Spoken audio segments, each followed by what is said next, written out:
Welcome to స్వతంత్ర TV. నా పేరు రహీం. ముందుగా హెడ్లైన్స్ చూద్దాం. అమరావతిలో రేపు చంద్రబాబు పర్యటన, రాజధాని నిర్మాణాలను పరిశీలించనున్న సీఎం.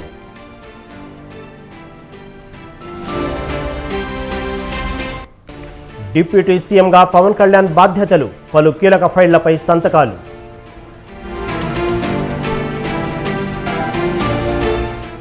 ఋషికొండ వివాదంపై టీడీపీ వైసీపీ ట్వీట్ వార్, జగన్పై దుష్ప్రచారం చేస్తున్నారన్న రోజా.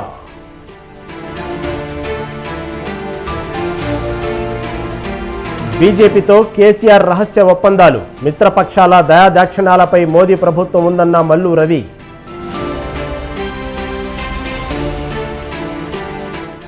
దేశవ్యాప్తంగా నీట్ అవకతవకలపై రాజకీయ దుమారం, జూన్ 21న నిరసనకు కాంగ్రెస్ పిలుపు.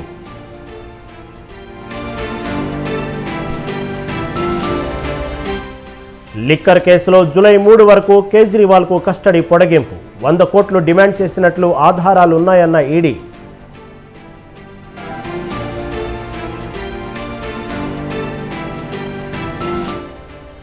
ప్రపంచ కుబేరుల జాబితాలో తొలి స్థానంలో ఎలాన్ మస్క్, బెజోస్ను వెనక్కి నెట్టి మొదటి స్థానానికి మస్క్.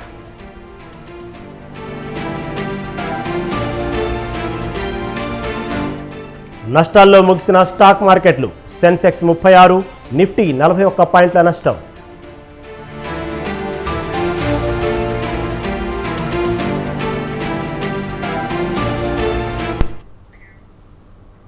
ఇక డీటెయిల్స్ చూస్తే ఏపీ డిప్యూటీ సీఎంగా పవన్ కళ్యాణ్ బాధ్యతలు చేపట్టారు.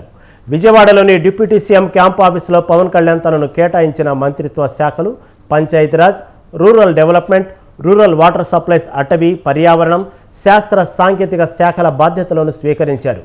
బాధ్యతలు స్వీకరించగానే ఉపాధి హామీ, ఉద్యానవన నిధులు మంజూరు ఫైల్పై తొలి సంతకం చేశారు.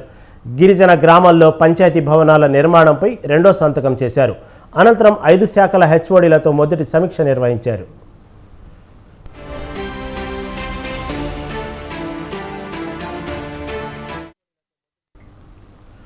మంత్రిగా బాధ్యతలు స్వీకరించిన పవన్ కళ్యాణ్కు జనసేన, టీడీపీ నేతలు అభినందనలు తెలిపారు.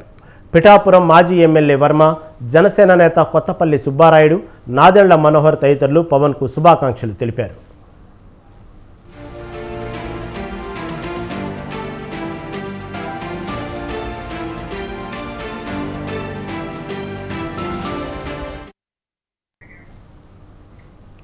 ఏపీ హోంమంత్రిగా వంగలపూడి అనిత సచివాలయంలో బాధ్యతలు స్వీకరించారు. సచివాలయం బ్లాక్ 2లో పూజలు నిర్వహించి బాధ్యతలు చేపట్టారు. తనపై ఉంచిన గురుతర బాధ్యతను సమర్థంగా నిర్వహిస్తానని ఈ సందర్భంగా ఆమె చెప్పారు. దిశ పోలీస్ స్టేషన్ల పేరు మారుస్తామని స్పష్టం చేశారు. పోలీసులు ప్రజలకు అనుగుణంగా పనిచేయాలని, పాత ప్రభుత్వ ఆలోచనలో ఎవరైనా ఉంటే పక్కకు తప్పుకోవాలని సూచించారు.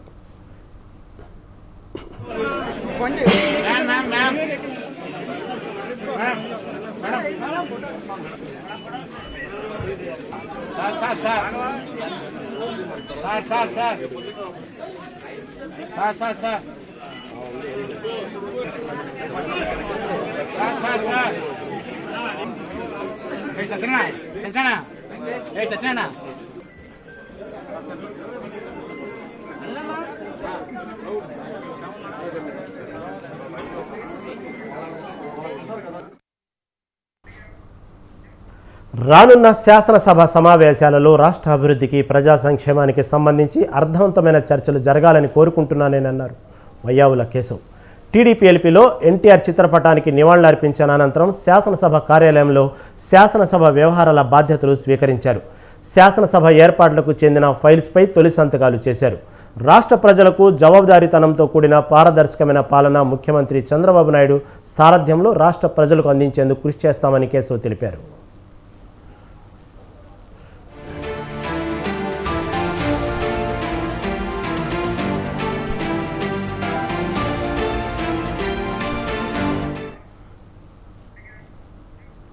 ఏపీ అసెంబ్లీ ప్రొటెం స్పీకర్గా గోరంట్ల బుచ్చయ్య చౌదరి ఎన్నికయ్యారు. రేపు అమరావతిలో ప్రొటెం స్పీకర్గా ఆయన ప్రమాణ స్వీకారం చేస్తారు. ఎల్లుండి శాసనసభలో 174 మంది ఎమ్మెల్యేలతో ప్రమాణ స్వీకారం చేయిస్తారు. ప్రొటెం స్పీకర్గా వ్యవహరించనున్న గోరంట్ల బుచ్చయ్య చౌదరి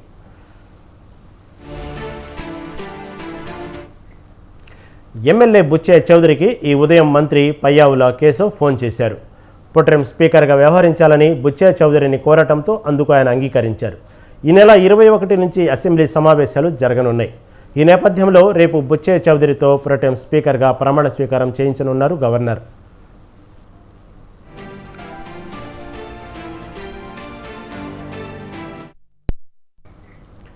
ఏపీ అసెంబ్లీ సమావేశాలు ఈ నెల 21 నుంచి నిర్వహించనున్నారు. తొలుత ఈ నెల 24 నుంచి జరుగుతాయని ప్రభుత్వ వర్గాలు తెలిపాయి. తాజాగా 21, 22 తేదీలో నిర్వహించాలని నిర్ణయించారు. ఈ సమావేశాల్లో సభ్యుల ప్రమాణ స్వీకారం, శాసనసభ స్పీకర్, డిప్యూటీ స్పీకర్ ఎన్నిక జరగనుంది.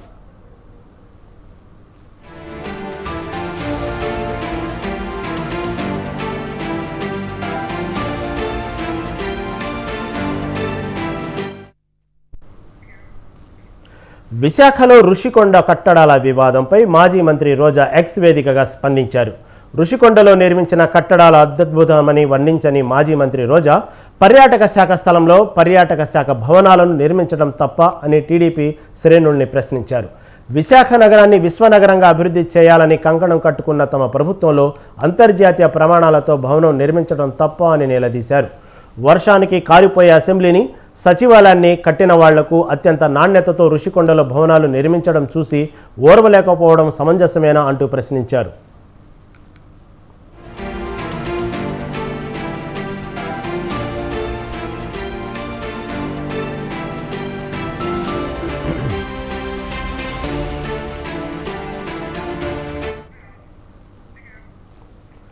జగన్ ప్రభుత్వంలో పథకాలన్నీ నేతి బీరకాయ తరహాలోనే అమలయ్యాయని మంత్రి కొలుసు పార్థసారథి అన్నారు.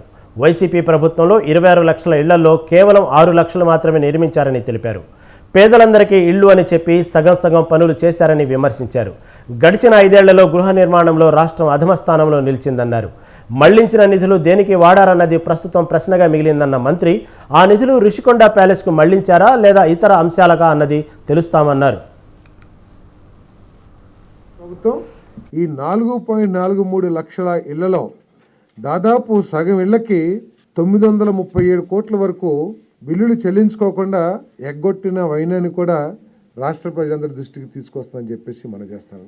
జనవరి 2020 అట్టహాసంగా పాత బిల్లులను కూడా మేము రిలీజ్ చేస్తామని చెప్పి చెప్పుకున్నారు. కానీ ఒక్క రూపాయిని కూడా రాష్ట్ర ప్రభుత్వ నిధులతో నిర్మించిన ఇళ్లకి పెండింగ్ బిల్లులు రిలీజ్ చేయకోకుండా పేదవాళ్ళకి అన్యాయం చేసిందని చెప్పేసి ఈ సందర్భంగా మనం చేస్తాను.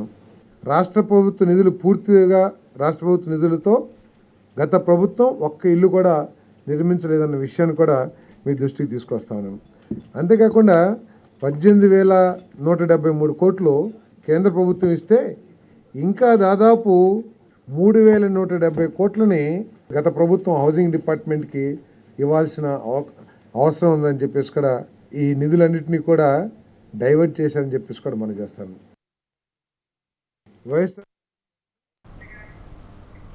విశాఖ రుషికొండపై నిర్మించిన భవనాలను తమ ప్రభుత్వం ఖచ్చితంగా ఉపయోగించుకుంటుందని మంత్రి డోలా వీరాంజనేయ స్వామి స్పష్టం చేశారు.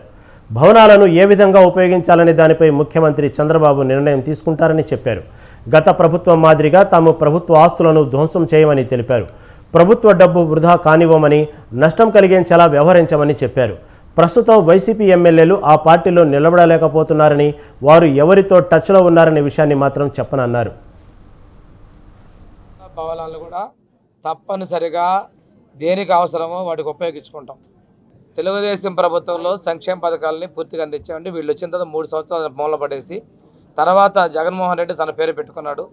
దానిని ఆయన ఏమన్నా పీకేడా పొడిచాడా అని పెట్టి దాన్ని కూడా వివాదాస్పదం చేశారు. మంత్రుల స్థాయిలో ఉన్నవాళ్ళు మాట్లాడకుండా ఏదైనా మీరు చెప్పేటువంటి విషయాలు ఏమైనా ఉంటే శాఖాధికారులు సమీక్ష చేసి వాటి గురించి మేము ఏమైనా చెల్లింపులు ఉంటే ఎంతవరకు చేయాలి ఏదో ఒకసారి నిర్ణయం తీసుకుంటాం. వైసీపీ ప్రభుత్వంలో తమకు చాలా అన్యాయం జరిగిందని, తమను దొంగలుగా చిత్రీకరించారని తాడిపత్రి మాజీ ఎమ్మెల్యే జేసీ ప్రభాకర్ రెడ్డి ఆగ్రహం వ్యక్తం చేశారు. తనను, తన కొడుకును జైలుకు పంపారన్నారు. సుప్రీంకోర్టు నిబంధనల మేరకే BS4 వాహనాలను కొనుగోలు చేశామని, BS4 వాహనాలను అమ్మిన వాళ్లదే తప్పని కోర్టు తీర్పు చెప్పిందన్నారు. పంజాబు, తమిళనాడు, మధ్యప్రదేశ్ రాష్ట్రాలలో అమ్మిన వాహనాలను సరెండర్ చేశారని ప్రభాకర్ రెడ్డి పేర్కొన్నారు. రిజిస్ట్రేషన్ చేసిన అధికారుల ఉద్యోగాలు పోయాయన్నారు. ఏపీలో మాత్రం వాహనాలు కొన్న తమపై కేసులు పెట్టి జైలుకు పంపారని వాపోయారు. ఏ తప్పు చేయకపోయినా అర్ధరాత్రి తనను అరెస్టు చేశారని జేసీ ప్రభాకర్ రెడ్డి తెలిపారు. గవర్నమెంట్లో అన్ని దానికన్నా బాధాకరం ఏమంటే మమ్మల్ని దొంగోలు చేసినారు. దొంగోలు చేసి నన్ను, నా భార్యను, నా కొడుకుని, నా కోడళ్ళని బుక్ చేసి జైలుకు పంపించినారు. ఏమని? మేము బస్సులు దొంగవి తెచ్చినామని. అయ్యా చూడండి, ఇది పంజాబ్ గవర్నమెంట్, ఇది మా మెడ్రాస్ గవర్నమెంట్. ఇది పంజాబ్ గవర్నమెంట్లో 7,000 బండ్లు అమ్మినారు. ఏం చేసినారు? సుప్రీంకోర్టు రూల్ జడ్జిమెంట్ ఏముంది? After April 1st, 2017 manufacturer or agent can't sell the vehicle in India. బాగా చూడండి, can't sell the vehicles in India. If by chance they are sold, registration can't be done by the RTO. But I have to prove myself. దీంట్లో ఏపీలో మా దగ్గర ఉన్న route బస్సులు ఎవరి దగ్గర లేవన్న జేసీ చిన్న చిన్న కారణాలు చూపి బస్సులను సీజ్ చేశారన్నారు. ఫస్ట్ ఎయిడ్ కిట్ లేదని కూడా సీజ్ చేశారని, 2 బస్సులను వైసీపీ గూండాలు కాల్చేశారని అన్నారు. తన బస్సులను పట్టుకొని అనవసరంగా సీజ్ చేసిన ప్రతి ఒక్కరిని కోర్టుకు లాగుతా అన్నారు ప్రభాకర్ రెడ్డి. దీంట్లో సీతారామాంజనులు మెయిన్. సీతారామాంజులు వదలను, వాడు పేరుని నాని, అతను అసిస్టెంట్ కమిషనర్ ప్రసాదరావు, ఈయన డిటిసి శివప్రసాద్, అందరూ బ్రేకింగ్ బెటర్లో మీ ఇండ్ల కాడొచ్చి కూర్చుంటా ఉంది. గవర్నమెంట్ కోర్టు ఇచ్చింది నాకు కలెక్ట్ చేయమని. ఈరోజు నేను బస్సు కొనాలి, 50 లక్షలు కావాలి. నా బండ్లన్నీ సిలువు పట్టి టైర్లు పై మొత్తం అయిపోయింది. దానికి తోడు వైఎస్ఆర్ వాళ్ళు 2-3 బస్సులు కాల్చినారు ఆడ పార్క్ చేసి ఉంటే. ఎవరండి? నేను నష్టపోయినా పర్వాలే, నా భార్య, నా కోడలు, ఇవన్నీ మా ఎమ్మెల్యే వాడి ప్రోత్సాహంతో. ఏం రూలు రెగ్యులేషన్ ఉండవా? But I have to prove my self. ముఖ్యమంత్రి చంద్రబాబు అమరావతిలో పర్యటిస్తారని పురపాలక శాఖ మంత్రి పి నారాయణ తెలిపారు.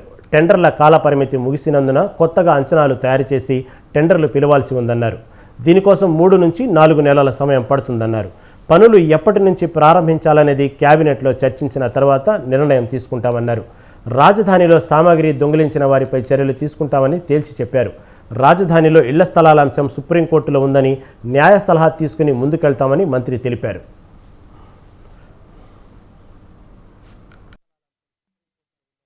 ఇప్పుడు ఏదైతే అంతకుముందు 2014-19 దాకా అనేక వర్క్స్ చేసాము. అయితే అవన్నీ కొన్ని డ్యామేజ్ చేశారు. ఇళ్ళు రకరకాల రోడ్లు అయితే తవ్వేస్తున్నాయి. వీటిలన్నింటినీ ఫస్ట్ కమిటీలు వేసి ఫస్ట్ వాటి యొక్క డ్యామేజ్ అవన్నీ ఎస్టిమేట్ చేయాలా. తర్వాత టెండర్స్ కూడా అన్నిటికీ పిలవాలి, ఎందుకంటే టైం అయిపోయింది. టెండర్స్ పెట్టిన కాల పరిమితి దాదాపు అయిపోయింది. అందువల్ల అన్నిటికీ కూడా టెండర్స్ పిలవాలి. టెండర్స్ పిలవాలంటే మళ్ళీ రీఎస్టిమేషన్ చేయాలి. వీటన్నిటికీ కూడా సుమారుగా ఒక 3 months పడుతుంది. సుమారుగా ఒక 3 months. ఏది ఏమైనప్పటికీ ఇది క్యాబినెట్లో డిస్కస్ చేసి దాని మీద ఒక డెసిషన్ తీసుకుని. రాజధానిలో దొంగలు పడ్డారు, చాలా మెటీరియల్ దొంగతనం అవ్వబడింది. వాటి మీద ఏదైనా కేసులు, పర్టికులర్ గా ఒక ప్రజాప్రతినిధి పెద్ద ఎత్తున లూటీ చేశాడు రాజధాని ప్రాంతంలో ఉండే మొన్న దాకా. అందుకేనండి ఒక కమిటీని వేస్తాము. కమిటీని వేసి యాక్చువల్గా ఏం జరిగింది అన్నీ కూడా స్టడీ చేసి యాక్చువల్గా ఎస్టిమేషన్స్ తీసుకొని, మీరు అన్నట్టుగా ఎవరైనా థెఫ్ట్ చేస్తుంటే వాళ్ళ మీద కూడా యాక్చువల్గా ఖచ్చితంగా యాక్షన్ తీసుకోవడం జరుగుతుంది. ఎందుకంటే ప్రజాస్వామ్యం థెఫ్ట్ చేసినప్పుడు ఖచ్చితంగా యాక్షన్ తీసుకోవాలి. వాళ్ళ మీద కూడా యాక్షన్ తీసుకోవడం జరుగుతుంది. పనులంటే యాక్షన్. ఏపీలో ఈసారి ఎన్నికలు విచిత్రంగా జరిగాయని, ప్రజలు ఒక నిర్ణయం తీసుకుని మార్పు కోసం వైసీపీని ఓడించారని కాంగ్రెస్ పార్టీ రాష్ట్ర అధ్యక్షురాలు వైఎస్ షర్మిల అన్నారు. ఫర్ జగన్, అగెనెస్ట్ జగన్ పేరుతో ఎన్నికలు జరిగాయి అన్నారు. మార్పు కావాలనే ఏపీలో వైసీపీని ఓడించారని, అనుకున్న మేరకు ఏపీలో కాంగ్రెస్ పెర్ఫామ్ చేయలేకపోయిందని అన్నారు. సర్వేలో కాంగ్రెస్కు 7% ఓటింగ్ వచ్చిందన్న షర్మిల, ప్రజలు ఓటు చీలకూడదని కాంగ్రెస్ పార్టీకి ఓటు వేయలేదన్నారు. ఏపీలో, కేంద్రంలో కాంగ్రెస్ పార్టీకి మంచి భవిష్యత్తు ఉంటుందన్నారు.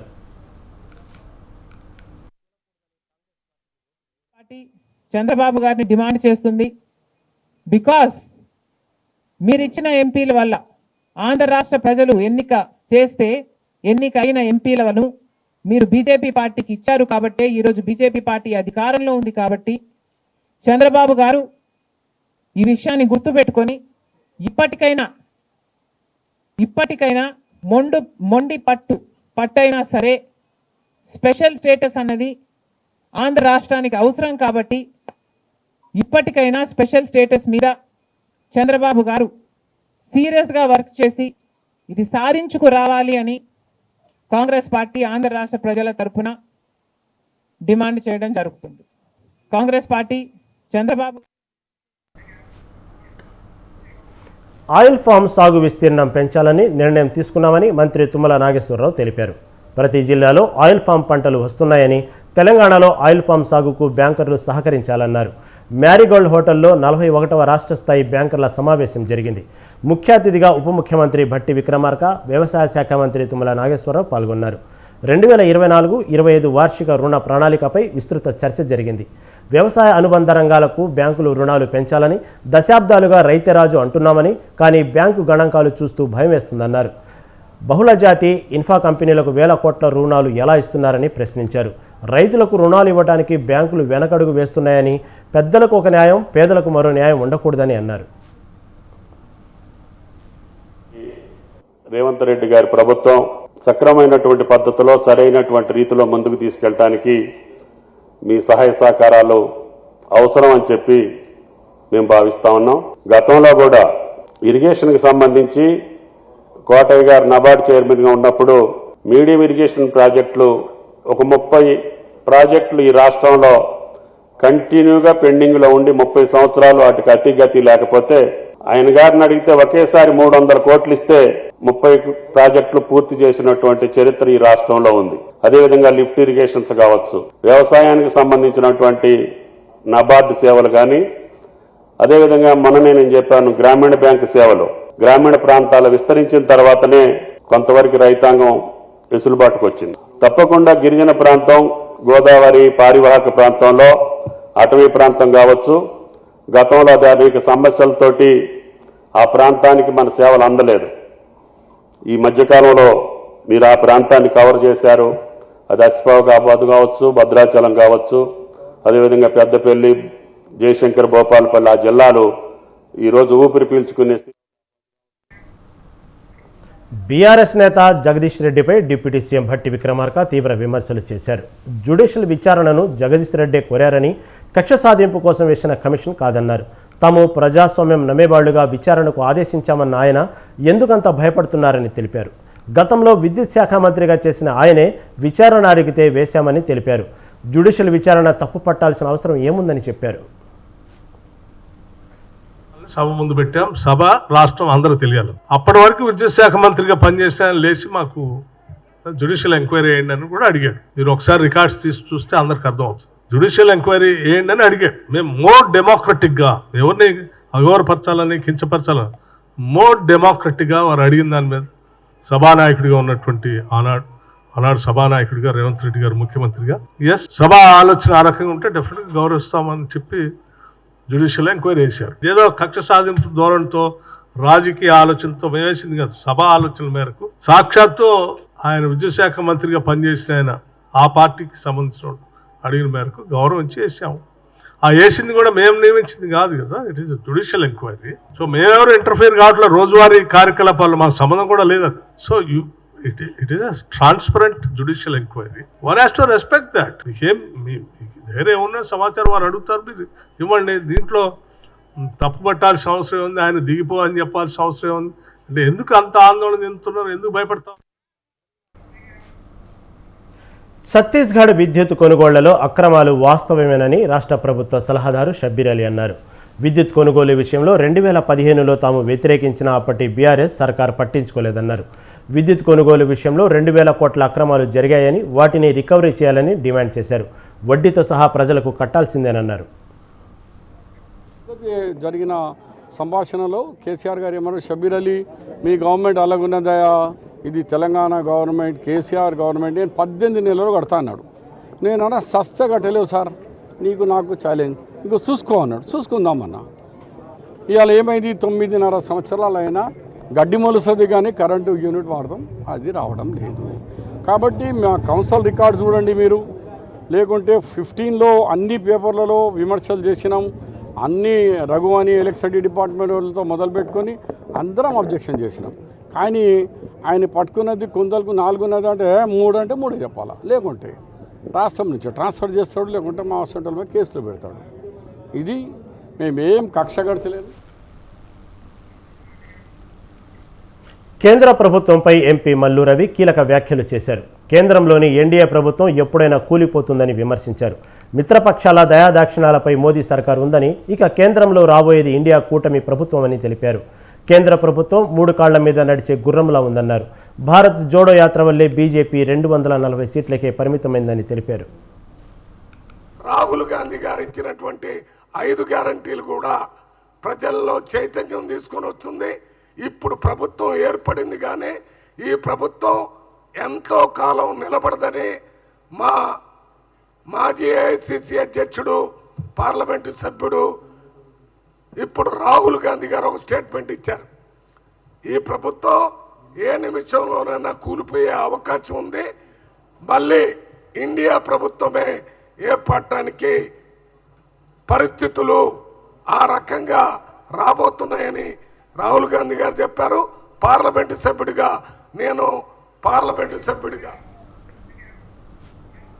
పెరుగుతున్న ట్రాఫిక్ సమస్యలను అధిగమించేందుకు రోడ్ల నిర్మాణం తప్పనిసరి అన్నారు మంత్రి కోమటిరెడ్డి వెంకటరెడ్డి. సెక్రటేరియట్లో R&BPCపై సమీక్ష నిర్వహించారు. ప్రపంచంలో అత్యధిక ప్రమాదాలు జరుగుతున్న దేశాల్లో మన దేశం ఒకటన్నారు. అత్యంత ప్రమాదాలు జరుగుతున్న రాష్ట్రాల్లో తెలుగు రాష్ట్రాలు కూడా ఉన్నాయన్నారు. గత ప్రభుత్వం త్రిపురల్ యూటిలిటీ ఛార్జీలు చెల్లించకపోవడంతో ఆగిపోయిన పనులను మళ్లీ పునరుద్ధరిస్తామన్నారు. హైదరాబాద్ ORR వల్ల ఎన్నో పెట్టుబడులు వచ్చాయో అలాగే RRR ద్వారా అంతకు మించిన అభివృద్ధి జరుగుతుందన్నారు.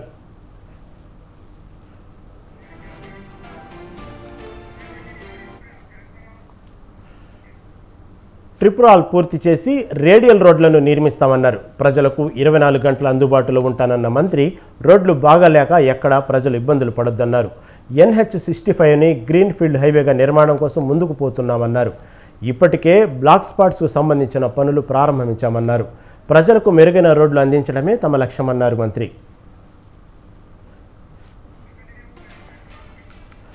అంబర్పేట్ ఫ్లైఓవర్ పనులు పూర్తవుతున్నాయన్నారు మంత్రి కోమటిరెడ్డి వెంకటరెడ్డి. మరో నెల రోజుల్లో ట్రాఫిక్ను అనుమతిస్తామన్నారు. ఉప్పల్ ఎలివేటెడ్ తర్వాత 4.4 కిలోమీటర్ల 6 లైన్ల విస్తరణ చేపడుతున్నామన్నారు.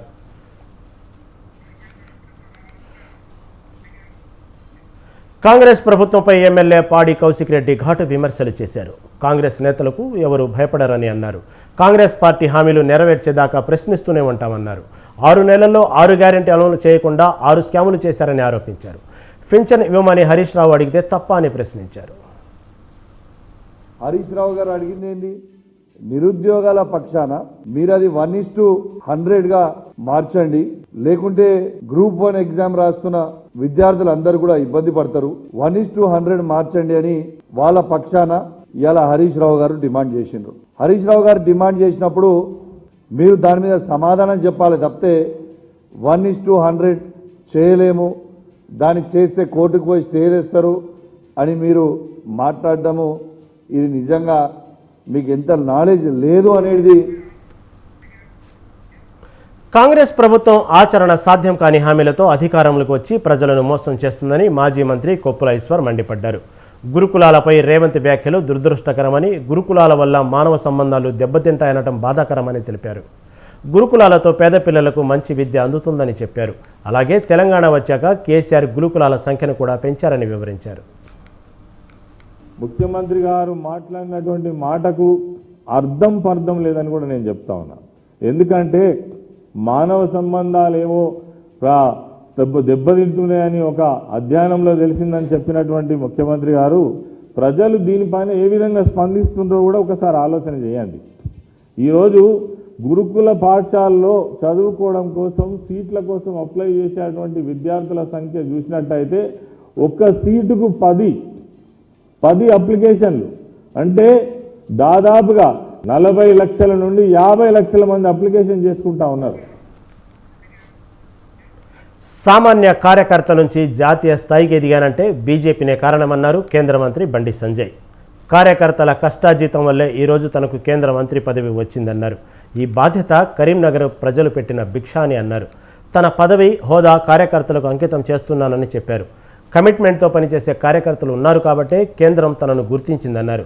కేంద్ర మంత్రిగా కరీంనగర్ అభివృద్ధికి పాటుపడతానని చెప్పారు. ఎన్నికల వరకే రాజకీయాలు, ఇప్పుడు ఎమ్మెల్యేలు ఎమ్మెల్సీలను అందరినీ కలుపుకొని అభివృద్ధి సంక్షేమానికి కృషి చేస్తానని చెప్పారు. కేంద్ర మంత్రిగా బాధ్యతలు చేపట్టిన తర్వాత ఫస్ట్ టైం బండి సంజయ్ కరీంనగర్కు వచ్చారు. కార్యకర్తలు ఆయనకు ఘన స్వాగతం పలికారు. తప్పకుండా ఎక్కువ శ్రమించి పనిచేస్తా, ప్రజలకు అందుబాటులో ఉంటూ కార్యకర్తలను కాపాడుకుంటూ నా వంతు తప్పకుండా అభివృద్ధికి సహకరిస్తానని చెప్పి ఈ సందర్భంగా తెలియజేస్తూ, ఎన్నికల వరకు మాత్రమే రాజకీయాలు, ఎన్నికల తర్వాత అందరు శాసనసభ్యులు కానీ అన్ని పార్టీల నాయకులను కార్యకర్తలకు కలుపుకొని ముందుకు ప్రయత్నం చేస్తానని చెప్పి ఈ సందర్భంగా విజ్ఞప్తి చేస్తూ, రేపు కేంద్ర బొగ్గు గనుల శాఖ మంత్రి శ్రీ జి కిషన్ రెడ్డి గారు కేబినెట్ మంత్రిగా బాధ్యతలు చేపట్టి మొట్టమొదటిసారి రేపు భాగ్యనగరానికి వస్తున్నారు. వారికి స్వాగతం పలకడానికి తెలంగాణ సెల్యూట్ పేరుతోని భారతీయ జనతా పార్టీ రాష్ట్ర శాఖ నిర్వహిస్తున్న కార్యక్రమాన్ని, తెలంగాణకు వందనం పేరుతోని భారతీయ జనతా పార్టీ రాష్ట్ర శాఖ నిర్వహిస్తున్న కార్యక్రమాన్ని ఎల్లుండి తెలంగాణ కేబినెట్ భేటీ కానుంది. రాష్ట్ర ముఖ్యమంత్రి రేవంత్ రెడ్డి అధ్యక్షతన రాష్ట్ర మంత్రివర్గ సమావేశం జరగనుంది. ఆగస్టు 15లోగా రైతులకు పంట రుణాలు మాఫీ చేయాలని నిర్ణయించిన నేపథ్యంలో ఈ అంశంపై ప్రధానంగా చర్చించే అవకాశాలున్నట్లు సమాచారం. దీంతో పాటు అసెంబ్లీ సమావేశాలు, బడ్జెట్ రూపకల్పనపై ఈ సమావేశంలో చర్చించనున్నట్లు తెలుస్తోంది. విభజనాంశాల్లోని 9, 10 షెడ్యూల్కు సంబంధించిన ఆస్తులపై చర్చించనున్నారు. ఆర్టీసీ ఉద్యోగులను ప్రభుత్వంలో విలీనం చేయడంపై కూడా చర్చించే అవకాశం ఉంది. పవర్ కమిషన్ల విచారణ కాలం పెంపుపై నిర్ణయం తీసుకోనున్నారు. పథకాలకు నిధుల సమీకరణ తదితర అంశాలపై సమాలోచనలు చేయనున్నారు. కేబినెట్ భేటీలో రైతు భరోసా, రైతు రుణమాఫీపై క్లారిటీ వచ్చే అవకాశం ఉంది.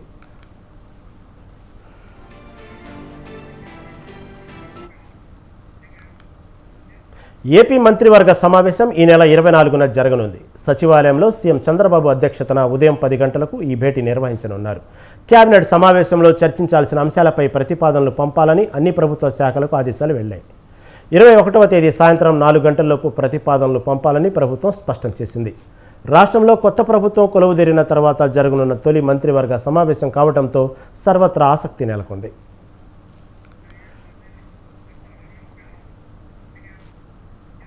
ముఖ్యమంత్రిగా బాధ్యతలు తీసుకున్న చంద్రబాబు దూకుడు ప్రదర్శిస్తున్నారు.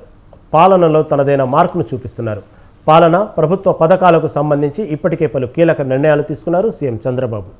తాజాగా ఐఏఎస్ అధికారులపై దృష్టి పెట్టారు. ఏపీలో భారీగా ఐఏఎస్లను బదిలీ చేస్తూ ప్రభుత్వం నిర్ణయం తీసుకుంది. ఐఏఎస్ అధికారులను ట్రాన్స్ఫర్ చేస్తూ ఉత్తర్వులు జారీ చేసింది. కాగా వైసీపీ ప్రభుత్వంలో జగన్కు అనుకూలంగా పనిచేశారని ఆరోపణలు ఎదుర్కొంటున్న అధికారులకు షాక్ తగిలింది. పురపాలక శాఖ ప్రత్యేక ప్రధాన కార్యదర్శి శ్రీలక్ష్మి, ఎక్సైజ్ శాఖ ప్రత్యేక ప్రధాన కార్యదర్శి రజత్ భార్గవ, పాఠశాల విద్యాశాఖ ముఖ్య కార్యదర్శి ప్రవీణ్ ప్రకాష్ను జీఐడీకి అటాచ్ చేసింది చంద్రబాబు సర్కారు.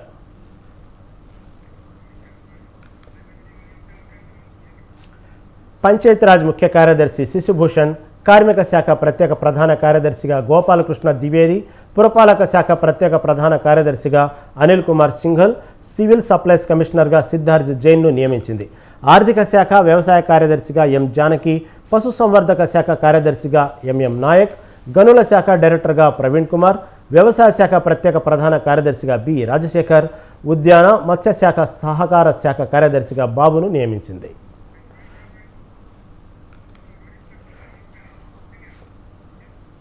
మైనర్ బాలిక మర్డర్ కేసులో ఆమె తండ్రే ప్రధాన సూత్రధారి అని మియాపూర్ ఏసీపీ నరసింహారావు తెలిపారు. సీసీటీవీ ఫుటేజ్ ఆధారంగా దర్యాప్తు జరిపామని, ఫోర్ను వీడియోలు చూస్తూ చెడు అలవాట్లకు బానిసైన బాలిక తండ్రి కోరిక తీర్చాలంటూ బాలికపై ఒత్తిడి చేశారని వెల్లడించారు. అమ్మకు చెప్తానని బాలిక గట్టిగా అరవడంతో కోపంతో కన్న కూతురిని హతమార్చాడన్నారు. నడిగడ్డ తండా సమీపంలోని పొదల్లోకి తీసుకెళ్లి జుట్టు పట్టుకొని నేలకేసి కొట్టి చంపాడని తెలిపారు.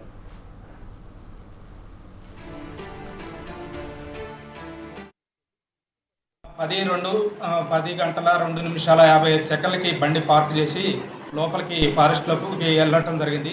మళ్ళీ 11 నిమిషాల తర్వాత, అంటే 10 గంటల 13 నిమిషాలకి అమ్మాయి లేకుండా ఇతను ఒక్కడే బయటకు రావటం జరిగింది.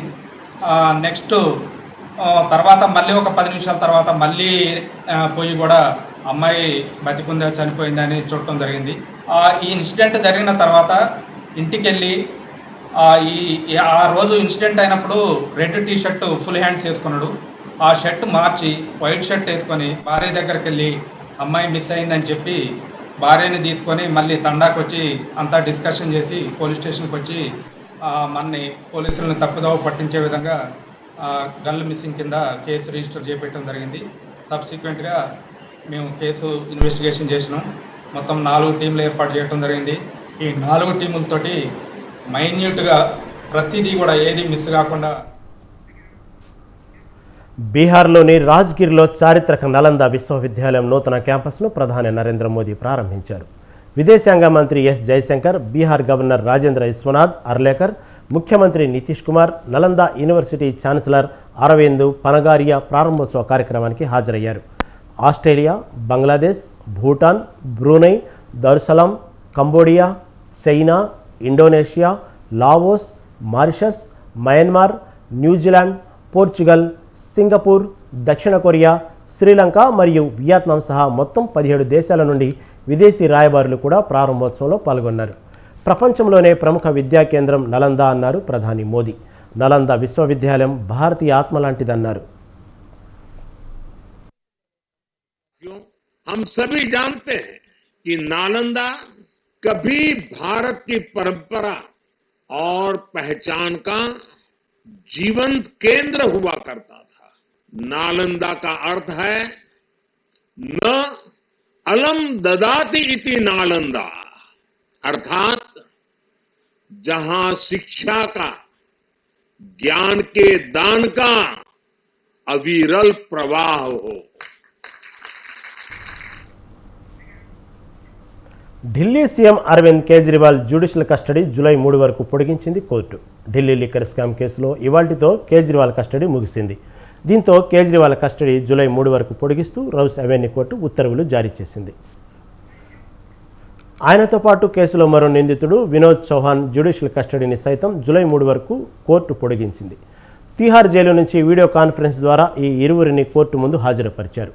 ఢిల్లీ లిక్కర్ పాలసీ కేసులో అవినీతి ఆరోపణలపై మార్చి 21న కేజ్రీవాల్ను ఎన్ఫోర్స్మెంట్ డైరెక్టర్ అరెస్టు చేసింది.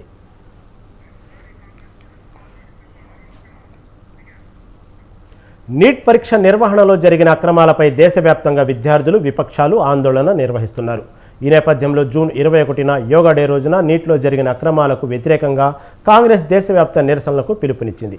జూన్ 21న దేశవ్యాప్తంగా అన్ని పార్టీ యూనిట్లలో నిరసనలు చేపట్టాలని కాంగ్రెస్ ప్రధాన కార్యదర్శి కేసీ వేణుగోపాల్ కోరారు. నీట్ పరీక్ష నిర్వహణలో అక్రమాలు జరిగాయని చెప్పడానికి బీహార్, గుజరాత్, హర్యానాలో జరిగిన అరెస్టులే నిదర్శనమని ఆయన అన్నారు. బీజేపీ పాలిత రాష్ట్రాల్లో వ్యవస్థీకృత అవినీతి స్పష్టంగా కనిపిస్తుందని మండిపడ్డారు. దేశవ్యాప్తంగా నిర్వహించే పరీక్షల్లో జరిగే ఇటువంటి అక్రమాలు పరీక్షా ప్రక్రియల విశ్వసనీయతను దెబ్బతీస్తాయన్నారు. దీనివల్ల ఎందరో విద్యార్థుల భవిష్యత్తు ప్రశ్నార్థకమవుతుందని మండిపడ్డారు. కాంగ్రెస్ తన మేనిఫెస్టోలో పేపర్ లీకేజీలకు వ్యతిరేకంగా కఠిన చట్టాలు అమలు చేస్తామని, యువత భవిష్యత్తుకు భద్రత కల్పిస్తామని హామీ ఇచ్చిందని గుర్తు చేశారు. అందులో భాగంగానే విద్యార్థులకు న్యాయం అందేలా చేయడం కోసం తాము దేశవ్యాప్త ఆందోళనకు పిలుపునిస్తున్నామని తెలిపారు.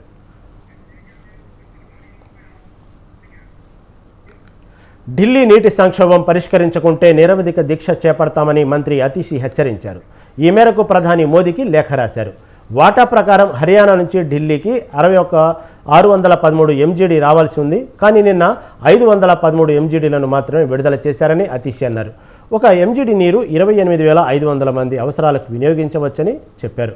అంటే 28 లక్షల మందికి పైగా నీటి కొరతతో నరకం చూస్తున్నారని లేఖలో ఆమె స్పష్టం చేశారు. ఈ సమస్యపై ఇప్పటికీ ఎన్నోసార్లు అక్కడి ప్రభుత్వానికి లేఖ రాశానని ఆప్ మంత్రి అతిషి తెలిపారు.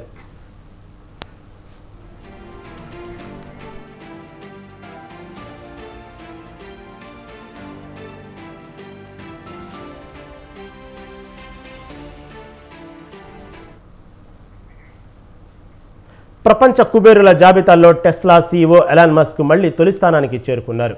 బ్లూంబర్గ్ బిలియనియర్ ఇండెక్స్ తాజా నివేదిక ప్రకారం $208 బిలియన్ నికర విలువతో బేజోస్ను వెనక్కి నెట్టి మొదటి స్థానానికి చేరుకున్నారు.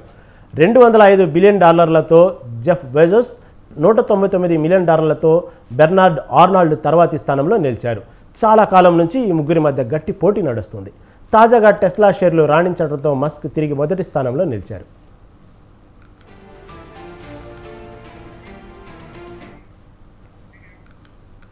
దేశీయ స్టాక్ మార్కెట్లు తీవ్ర ఒడిదుడుకులు ఎదుర్కొన్నాయి. అంతర్జాతీయ మార్కెట్ల సానుకూల సంకేతాలతో ఈ ఉదయం ఉత్సాహంగా ప్రారంభమైన సూచీలు ఆద్యాంతం అదే జోరును కొనసాగించలేకపోయాయి.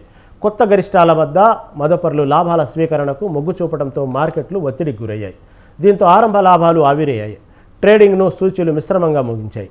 సెన్సెక్స్ 36 పాయింట్లు లాభపడగా నిఫ్టీ 41 పాయింట్లు నష్టపోయింది. ఇవి ఇప్పటివరకు అప్డేట్స్. కీప్ వాచింగ్ స్వతంత్ర టీవీ.